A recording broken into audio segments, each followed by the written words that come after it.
Well, a very good afternoon to you from wherever you're watching us. Ladies and gentlemen, welcome to another insightful episode of the Candid Talk. Of course, it's been a while, but here we are ready to help you understand some of the things that are actually taking place within this country. Now, joining me to help me and rather take me through this conversation is none other than Professor Herman Manyora. Prof, how are you? Good. It's been quite a while before we've had a Candid Talk. Correct. Where have you been? Where have you been? I was at the University of Nairobi. Okay. Doing some very Exams. important things there. Of course, exams, yeah. Yeah, okay. But currently we're still on session. Okay. And we're working. Good. Continue. Yes. Prof, there is this, of course, number of things taking place in the country, and as usual, Kenyans are talking. But allow me to take you back through time, and when during the campaigns, of course, there was this statement that was made back there by the Azimio sides. Of course, the politicians do give a lot of statements during their campaign, and they were saying that do not give the country to the dogs. And going by what is taking place right now, putting that statement made back then into context, do you think that the government is trying to prove whoever said that statement back then right? Which dogs? There are no dogs. Nobody can say that. And if it's said by politicians, of course they won't mean it. I think the better the statement would be, don't give this country to people who will destroy it. Mother Karua put it very, very graphical. She said, told the people of Mount Kenya, mukipatia Ruto hii kitu, mutaingia kwa shimo ambayo hamutawahi kutoka. That makes sense. And the initial groping around and trying to find bearing of the current government would indicate either they were not prepared or not as prepared as people would have thought, or that they don't have a clue of what it means to run government, because a lot of things are going wrong. And for those of us who mean well for this country, we can only advise them to listen to voices from outside that tell them some of the things you are doing may plunge this country into a hole from which you may not recover. I just hope they're able to listen, because some of the things are dangerous even. Yeah. So far, with your assessment, so far so good. So far, the best way to know whether a government is doing well is to ask yourself a very simple but violent question. If this government of mine were to continue like this for 1-2 years, where will the country be? And the honest question, very uncomfortable, honest answer is that the country will be in a very bad state in a year if things continue the way they're going. So that's a better way of looking at it. That the country is not heading in the right direction. That many things are going well, that are not going well. It's not yet at a point where we can give up, but we must ask the government of President Ruto to listen to voices like mine that tell them don't be in a hurry to do certain things, because to undo them, like when you pour GMOs to Kenyans, the damage you are causing, you will not undo it. When you are President William Ruto, retired, 80 years old, because God will give you years to live, because Ruto is a man of God, and he will live to be 100 and over. So you leave State House when you are about 60-something. By the time you are getting to 70-something, to be as old as Raila is, you just look back at how GMO has destroyed your country, at how GMO has wreaked havoc on biodiversity. How would you feel in your retirement?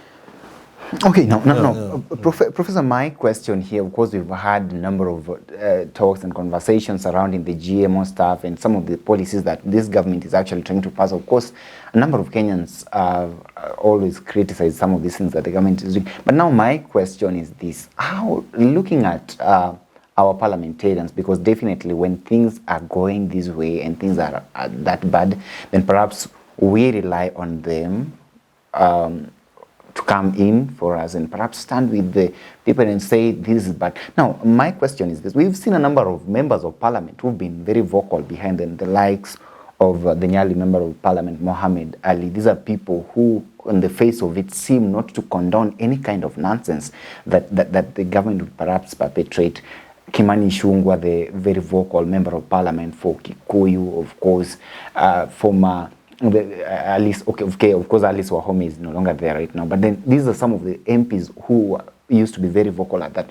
What do you think is happening right now? Now that power dims the lights, power pours water on the fire. So, fiery members of parliament who criticize things, who point out wrongs, so you give them some little power question. Leader of this in-house, House Leader Kimani Ichung'wah, Minister Alice Wahome, they just go away, they just go quiet. So then you begin doubting, were they genuine? Yeah, the answer is they were not Kenyans genuine, they were simply looking for an opportunity to get power when Ruto wins, because even the things for which they were criticizing Uhuru, didn't they have a role to play when they were in parliament? When you criticize Uhuru for overborrowing, wasn't Kimani Ichung'wah in charge of budget? So these are just opportunists, and I'm sorry to say that. And they can come here, challenge me, including in court. I'll just tell you are opportunists, and I'll prove it. Yeah. So you can't expect much from them. So and therefore, for that reason, if the voices that would even be pulling the president aside and tell him, hey, mzee, hapa tunapotea. Let's relook this. And there's one cheering him on. Then you know a country is lost. You know a country is lost when voices of reason, or so-called voices of reason, go mute. And indeed go beyond going mute, support. Well, Prof, you know we are not doing well. Yeah. Definitely. Now, going from that, I watched your conversation with Jadel Kabir. Of course, you're talking about the GMO stuff and, of course, some of the policies we've seen. Moses Kuria being criticized so much, and you actually stated categorically that if it were in other countries, then he would have perhaps resigned, or he would have been sacked for that matter. But now here is Kenya. Let's come back to our country here. A number of members of parliament, actually from the North Rift, of course, they are from the UDA divide, definitely, because the number of, you know very well, when we talk about maize production, you know, which part of the country feeds the country at large. And they're saying that they're calling for the resignation of Moses Kuria. Now, let's get to the politics of it. How easy will it be for these people actually to succeed with whatever it is that they're plotting? Because one, they're saying, Moses Kuria, already there is you heard of the maize that is at the port of Mombasa, already imported, the duty-free maize that they were talking about, yet what is within the country has not been looked into and perhaps utilized for that matter. So my question is I don't want to get into the nitty-gritties of it, but then the political side of it. How easy do you think would it be for these people to impeach Moses Kuria? They will not impeach Moses Kuria because one phone call from President Ruto will stop them from doing it. My friend Senator Cherargei from Nandi is bitter with these GMOs, but if a motion was brought to censure Kuria, he will not support it. Secondly, you know, why even go for Kuria? It is the president. It's the president who talked about these things that is before even Kina Kuria were put in office. So why would you blame Kuria? It's the president who talked about GMO before he even had a cabinet, before he even nominated people to cabinet, leave alone appointed them. So this thing will be going to the president straight, and people will be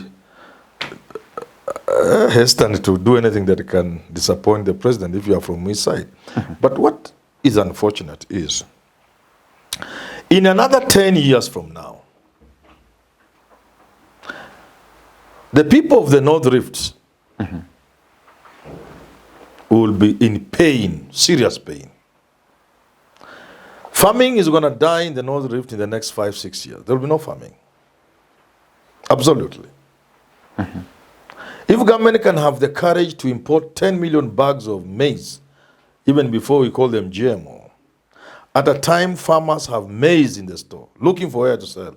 If a government has that courage, a government headed by a man from North Rift can have the courage to import maize in the middle of the harvest season, When farmers have maize in the stores and in stacks in the land and harvesting is going on, and the government has the guts to import 10 million bags of GMOs, whatever they are called, then that government will certainly wreak havoc.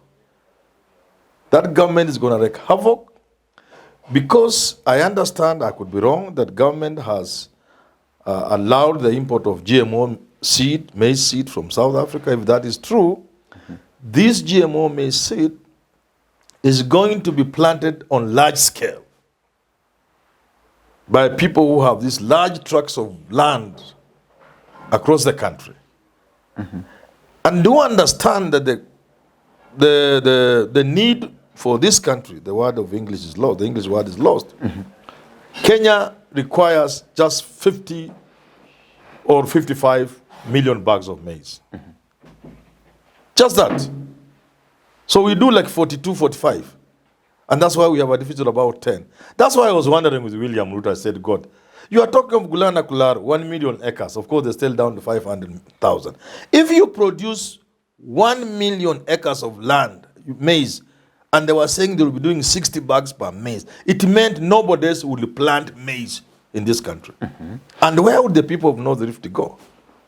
So what I foresee in the next 2-3 years, and I hope William is listening, William Ruto is listening, is that the rich people in this country, in cohorts with companies and fellows from outside the country, are going to enter into large-scale production of maize. You know, maize in this country is not under large scale. No. Nobody can lie to you. Maize in this country is not under large-scale production. But now with these GMOs, people are going to enter into large-scale production because of the bumper harvest. People are going to be doing 50, 60, 70, 80 bags, like average of, say, 60 bags per acre. And they're going to produce more maize than Kenya needs. And because of the state of science of production, the cost of production per bag will be so low that they are going to sell maize, if you are to use the current price of about 5,000 shillings per bag, because of the cost of production, because of the technology, it's large scale, and the economies of scale, they can sell that bag of maize at 2,000 without losing anything. And they have put 60 million bags in the market. Who will produce maize in Ausinigishu, Trans-Nzoia? So we are spelling doom for the people of North Rift. Even as they clap and say, "Serikali ni yetu," I want to advise them and warn them. In another 5 years, the people of Nandi District, Nandi County, Ausinigishu County, Trans-Nzoia County, will not be able to take their children to school. Because people in North Rift and other places like Kakamega, Bungoma, they take their children to school after selling maize in December. That maize will have no market. Before it is finally wiped out in terms of the seed, before they also are forced into genetic maize production, and because they will not have the science to the scale required, they cannot be competitors in the production of maize. So my advice to them is, even as you let your government bring in GMOs, be prepared for the hard times. But as a good son of theirs, I also advise them to begin diversifying today. If you are a farmer of maize in Wasinigishu, begin thinking of diversifying today. Be the first to go into avocado before it is flooded. Be the first to do fruit farming. Yes, I'm getting you. If you do not move fast in another 5 years, hiyo shamba yako utaangalia hakuna mahindi tamea, na hata ikimea hakuna mahali ya kuuza, because people will be selling at 2,000 shillings and you want to sell at 5,000 shillings. So what will you do? You will close that shop. I'm asking people to begin looking for other kiosks.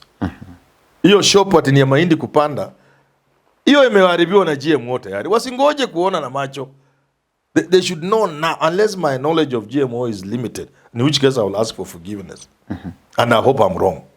Because I can only see danger ahead. There's doom. Because these GMOs destroy biodiversity. They interfere genetically with other crops. I'm not a scientist, but little I know. And therefore, you cannot plant those other things. And even if you are to plant them, look at sugar in this country. Our sugar cannot be competitive. That's why we've been pushing COMESA to extend. Because our sugar cannot compete. What 1 acre produces here, what we produce, sugar we get from 10 acres, Madagascar gets from 1 acre. How can you compete? The same with maize. In another 5 years, I'm telling you, the people of North Rift will be saying, why didn't we listen to Manyora? Muanze kupanda passion. Na kuenda China kutafuta value addition instruments and equipment. Muanze kutengeneza passion juice. Muanze kufuga ng'ombe na kuproduce yogurt. Muanze kuproduce mango juice for export. Muanze kuproduce eggs. Ile unapika inaenda imekuwa imesiagwa. People are doing eggs. And you remove the egg, you grind it, you dry it into powder. Inaenda Europe, mtu anaenda anachamusha tu hiyo powder, hiyo unga, mayai tayari kwa meza breakfast. If these people of North East don't listen to me, they will regret. There will be no maize farming in this country. Okay, definitely. I hope they've heard you well, Prof. As we conclude this conversation, yes, we saw the other time in 2018, of course, in the last 5 years when President Uhuru Kenyatta was the president, of course, there's these people whom he deemed were not actually working, members of the cabinet, or perhaps people of the nature of Moses Kuria. We saw Mwangi Kiunjuri at the time sacked by President Uhuru Kenyatta. Now, with the kind of scandals and perhaps recklessness that we've seen with Moses Kuria, do you think that the president will be bold enough to tell him, kindly step aside and let somebody who is willing and able to do this work come in? No. Look here, we are told maize in Mombasa, even before a Gazette notice. This reminds me of 2014, the scandal of maize, when William Ruto was in charge of agriculture and they were throwing mud at Raila as prime minister, but the truth later vindicated Raila. We were told maize will be imported, and the following day there was maize in Mombasa. We were wondering how. Now, if it is true maize is already docking in Mombasa, how can you blame Moses Kuria? He's the one who brought the maize. This is a system thing. We were told fertilizer will be coming, and we were told today and there was fertilizer tomorrow. You think you can import fertilizer in a day to bring it to Mombasa? So this is a government thing. You cannot blame Moses Kuria. Me, I only blame Moses Kuria for hiyo mdomo yake. But in terms of GMOs, in terms of importing the maize, it's beyond him. Well, let's wait and see what will actually take place. But we are still pleading here that let the government not prove those who perhaps thought that they could not deliver. Right. Till we have this conversation, have yourself a very lovely day. My name is Evans Okinyi.